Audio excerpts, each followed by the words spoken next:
A lot of people have heard about it. They don't really know how to start it, and that's okay. You know, for those of you that are administration or teachers out there that are trying to build an esports program, it is okay for you not to know. I have a very strange and extraordinary background that not a lot of people have, and that's why I am here. And the real reason to start a program is really student engagement, whether it's higher education or K through 12. But specifically in K through 12, this is a very different space for kids mentally. You know, a lot of them are going through puberty, they're getting bigger, they are also bombarded with social media.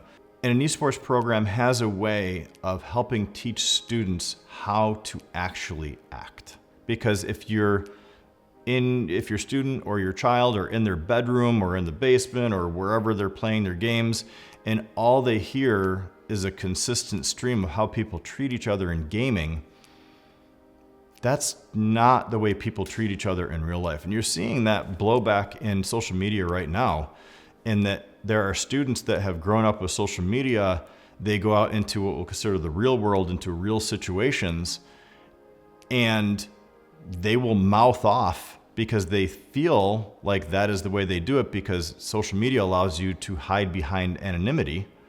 And all of a sudden in the real world, you are no longer anonymous. And there will be repercussions, whether they be physical or mental or whatever it might be, getting held accountable in some manner. When you leave that sphere of the internet and are in the real world, you're accountable for your actions, and that doesn't happen normally online. So an esports program is not only about student success from a perspective of they want to find something to do, meaning a career, you know, going to college or going to the military, the health and wellness of a space that you can build that has safety and that you can help teach these kids how to actually treat each other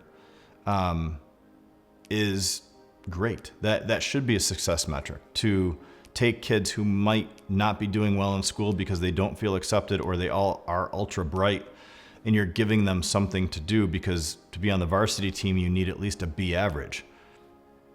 Kids that are ultra bright now are like, hey, I found something I actually want to be a part of. All of a sudden you see grades skyrocket because they have something to go for. They have something good to go to school for. Or, hey, I didn't know that these classes existed. I actually am interested in a career like this. Now they're not going to school just because they have to. They're going to school because they actually found something that they want to learn. And that's both in high school and in college. So the first goal of any program shouldn't be school success. It should be, what does student success look like? If you can create that, the rest kind of flows. Administration then knows what to do, which means there's key performance indicators on how to make sure the program is running efficiently and properly, and what you would have to do or how you're going to expand. And then parents are seeing a part of it, especially in K through 12. It also influences the way your program is going to change, and it lets you say whether or not you have that success. And I guarantee if your kids are successful, your program will already look like a huge success. And the only thing you're calling for me about is not things are going horribly, but we just tripled how many students are part of our program. How do we make this better? What is next? What can we do that is groundbreaking? What can we do that students really want? What are colleges and universities asking about? What are internships that are out there that students might be able to get into? What are some ideas for us? Jeff, help us out. What leagues should we be in? What products should we get to help future-proof part of our program? All these kinds of things are stuff that I can help you answer.